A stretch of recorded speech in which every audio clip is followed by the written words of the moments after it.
Hello everyone, and welcome back to episode 10 of the increasingly inaccurately named Complete Course Construction series.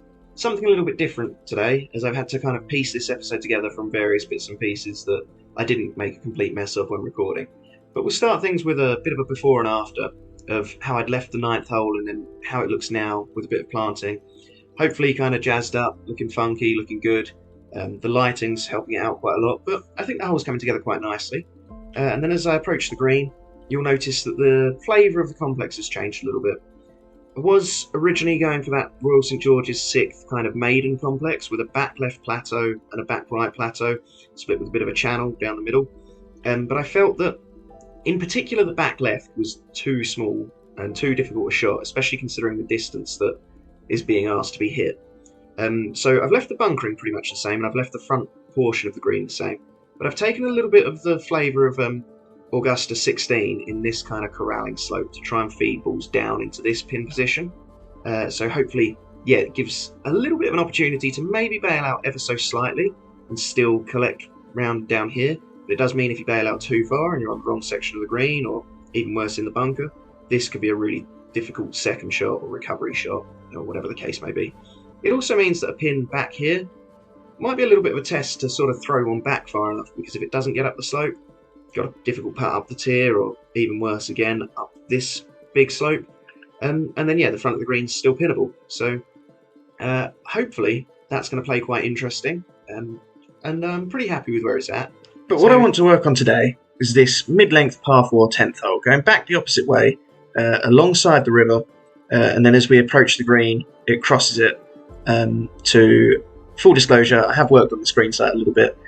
There was absolutely nothing playable. We had a lot of this going on. So I just kind of raised it up to see if there was anything that I could work with. Green site, other than that, a very nice sort of landscape in the shadow of the waterfall, rocks, the tree. We've got the 16th green here and the 17th green up on top of the hill there. So we've got quite a lot to work with, quite a lot going on.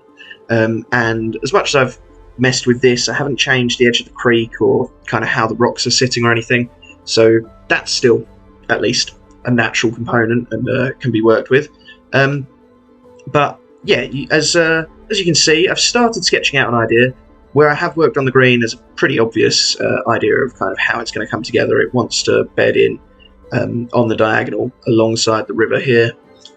And with that in mind, pretty clearly want to be approaching from this side to be able to come down the length of the green as best as possible.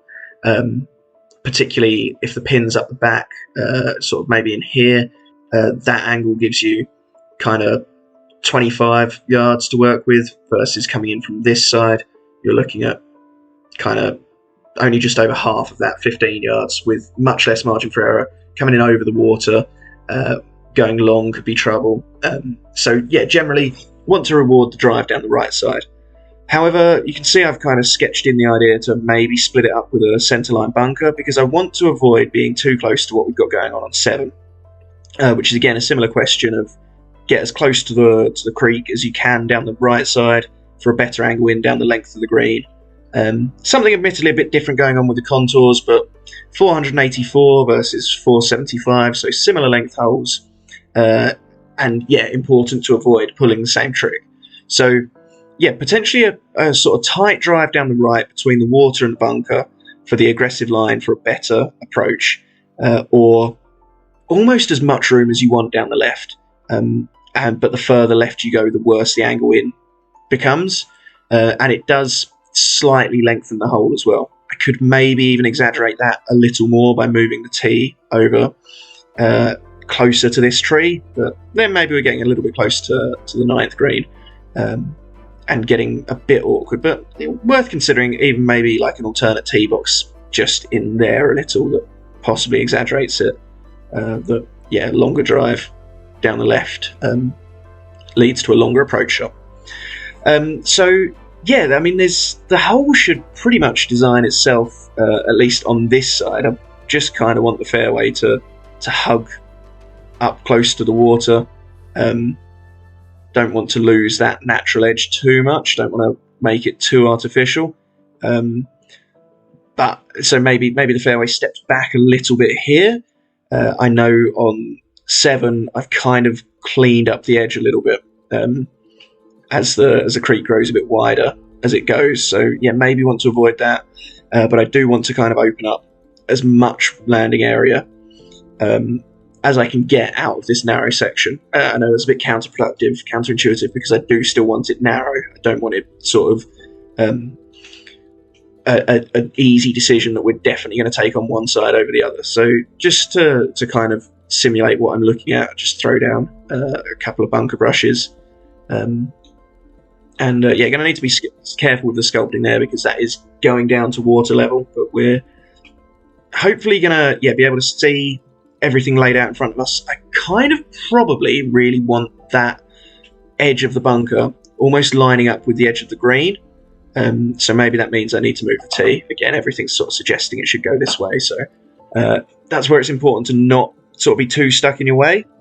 And I haven't given this enough room. It probably needs to extend further down here, but it's getting tight here, so maybe the bunker needs to be angled a little more, and then we potentially risk sort of running into it as much as anything with a drive, but that's going to be the danger. Yeah, so the drive, that bunker coming into play, the edge of the fairway cutting along there, I can pretty much bring the fairway back as far as I want here. Probably don't want it interfering with where we'd be walking up this hole. So yeah, maybe along this line here, back towards the tee. Kind of same sort of distance as I've been going on other holes. Sort of give it 100 yards-ish, give or take. And yeah, same sort of thing down this side. Nothing screaming at me what I need to do, other than be aware of the fact that that we're potentially running into an issue with 16, how wide we're going off the tee. If we maybe need to look at throwing a tree, something. What maybe, just as a placeholder, I'll throw that one down there and see how we're looking. Do we maybe needs to go further left, or at least extend this line of trees further along to kind of break up those two fairways? I'm just thinking whether I want to combine the fairways up here or whether I want to separate them. I suppose there's probably an argument to be made that I could put something in here, bunker in there or something, to separate them up at this point. Otherwise this is all running into there, and then you've kind of got just a massive fairway around this green. So I think that's more of an issue to consider when I get to 16 again. I think I'll just kind of take the fairway up to about here, and that's far enough out of play that, yeah, probably. I mean, that green's pretty clearly going there, isn't it? But yeah, again, future issue. It is important to address them and at least be aware of them before they cause too many problems. But let's see, I'd rather start with this fairway too wide and shrink it rather than have to try and find more room around it to sort of provide more landing area, to provide more options. I'm thinking there's a chance that this bunker's too big, and that's going to present some problems. I know I already hit that drive and struggled with it. Just having a look at it, that it's important that when we're providing this option, there's a reason to go either side. Is this too tight for the payoff that we're getting? I think there's a chance that it might be, because we're only coming in with maybe a sort of an 8-iron, even if I go down the safe side. The effectively longer, harder approach, yeah, even playing in the rough, no roll, that's 8-iron. So I think that there's a chance that maybe the aggressive drive isn't rewarding enough for the level of difficulty. It's important to balance those aspects out. Could I perhaps bring the edge of the bunker a bit closer, or a bit more into the middle, a bit further away from that edge of the water, and kind of expand the size of the landing area here? Maybe want it. What if it's about there? Does that work? And that kind of lines up with the edge of the green as well that I mentioned. That if the bunker follows this sort of shape, can bulb out a little bit, can't it? Possibly looking a bit big for what I've had going on this course so far. I definitely think I need to make the shape a bit funkier to fit in with everything else. I suppose they're not too bad, are they? Relatively simple. But that gives me 15 yards. Does shrink up this side a little bit, but yeah, twice as big this side. For a relative benefit, I think there's just about enough going that encourages you to want to play, to take on this drive. I'm hoping so. Might need tweaking, but that bunker shape certainly needs addressing, doesn't it? Let's get rid of these bunkers and see if I can just shape it up a touch. I kind of don't want too much going on here because I do need to offer, like, it's going to take a big drive to get down here. What if the T moved up a touch? And then this is kind of where we moved up 20 yards, and this is where we're looking at landing. And then if you don't get all of it and you hit it slow, you're in the water. But if you do really get hold of one, you might even sneak it past the end of the bunker. And here, I suppose, is theoretically the absolute peak line in, not that anyone's getting it out there. But that would be maybe move the T up here. It's worth considering. It's always worth coming back and considering kind of everything that you've got going on, and see if any small changes have knock-on effects, how it's going to impact what you're trying to do. Does it make things look better? Does it make your job easier trying to sort of create the hole? Does it help you in any way? I'm not sure that I'm sold on this kind of bulb section, but it certainly needs something rather than just being a long, thin bunker. Just trying to look at it from different angles, try and look at it and see if anything jumps out. And it's kind of just caught my eye here, thinking about the possibility of instead of having a bunker, maybe having a rocky kind of section split in the fairway. Would that work? Would mean that I maybe don't necessarily. What if the bunker didn't come all the way back? Perhaps. Just thinking, like, it's maybe a little bit awkward coming this far back. What if it came back to here, like that, perhaps? Because then the sort of shorter hitter doesn't necessarily have to get super aggressive. They can still kind of challenge the right side of the water and get as close as they can, and maybe without it being so pinched. Like, does it even need to go? Yeah, I think I want kind of the longer drives risking flying into it. So I think that would be the area. It's a bit of a toss-up now, whether I'm thinking of using that sort of feature as a hazard. Am I going to use that more often on the rest of the course? Do I maybe want it as a kind of feature around the lake? How far above the height of the water am I? So I could take that bunker down 1.5 feet. I think in real life that would present a drainage issue.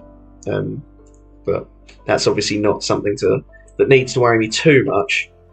Just feel like I'm really tempted to actually go with throwing one of these big rocks in. Where is it? My favourite. A lot of people's favourite, I think. Quite versatile. Kind of fits in with what's going on back here, getting the rocks involved, and up here by the green as well, using them as a bit of a hazard. It's kind of a little bit artificial, a little bit gimmicky though. Adding one after the fact, I think, rather than designing the hole around it, routing it around it. If I don't go with this now, it's going to be 5 minutes of me umming and ahhing and recording it. It's going to end up looking very stupid. But does that change things? How do I feel about that? It does add an element of interest to it, doesn't it? That, I mean, I could hit it, I could be behind it. If I don't quite get all of it and I end up just sort of behind the rock here. I'm really tempted by that, actually.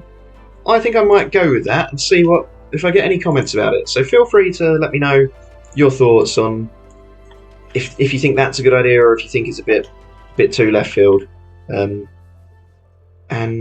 do I want to raise it up maybe? Yeah, I can open up this left side of the rock a little bit, can't I? And have a more kind of bigger, wider, safer fairway there. And this tight, half the width, Could move it over just a little more, couldn't I? I don't think I want to. I think it's getting dangerously close to too tight there. Funnily enough, I recorded that segment worrying about where this rock was going and whether that bit of the drive was too tight. And then I realised that earlier in the piece I talked about moving the tee up and kind of giving a little bit more room for the drive landing here, which actually I think probably works a little more and maybe makes things kind of a bit more natural. Moving the rock a bit further forward, just sort of smoothing out any kind of quirks of the landscaping, hiding that little bit of the object, and then can provide all this width here, and I feel like that kind of works because we still want to challenge the right side of the water, with even from the moved up tee or potentially moved up tee here. We're still possibly risking it with maybe if we get it a little bit wrong, we end up on the rock, behind the rock, bouncing off it.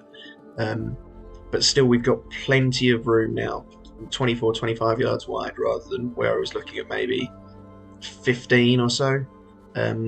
So yeah, maybe just still shift it a tiny bit forward and a tiny bit tighter to that drive, and then moving the tee forward, sort of 20 yards. Hopefully, kind of fixes that issue.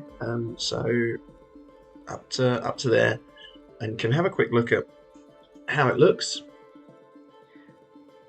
And picking up the pieces and tying it all together with some surfacing and planting, I've jumped forward in time. Like I said, I've sort of put this episode together from some leftovers. Didn't record the best, but hopefully I've managed to edit it in a way that it still kind of tells the story that I wanted to, and it's been enjoyable to watch. The good news is that it means that at the end of the day, I've got a hole to show off, finally. It's definitely asking the question off the tee that I wanted to. I could probably look at extending the rock a bit further down here to kind of really accentuate the difference between the right and the left side. And there's definitely that difficulty, isn't there, of coming down this side. Don't want to bite off more than you can chew. That's a pretty good drive. If the wind gets up, it might be a real issue. And approaching the green, I'm fairly happy with this green complex. It's a bit on the small side, so I might look at reclaiming some area in here and maybe at the front in there, make it a little bit bigger. But it's not going to get much wider. It's pretty constrained between the rock and the creek. Really nice green site. You'd be hearing that water crashing over the waterfall. It looks quite nice, and you've got a lot of golf happening around that I'm very happy with. Let's see if I can throw a nice one in there. I've been all over the place approaching this green. I've bounced off that rock on the right, been across the creek, I've been in the water, but that's going to be about as good as it gets. So if you've enjoyed this episode, please drop it a like. If you've got any thoughts on the course or the hole or anything you'd like to see moving forward, please let me know in the comments. And if you want to see what's coming up next, feel free to subscribe. It's probably going to be this hole, the 11th, as we kind of look over the work that's been done in the last couple of episodes. It kind of wraps things up quite nicely, doesn't it? But it's going to be this long par 3. Again, back over the water. I'm going to see what I can do with that. But until then, guys, that's going to be all from me. So bye for now.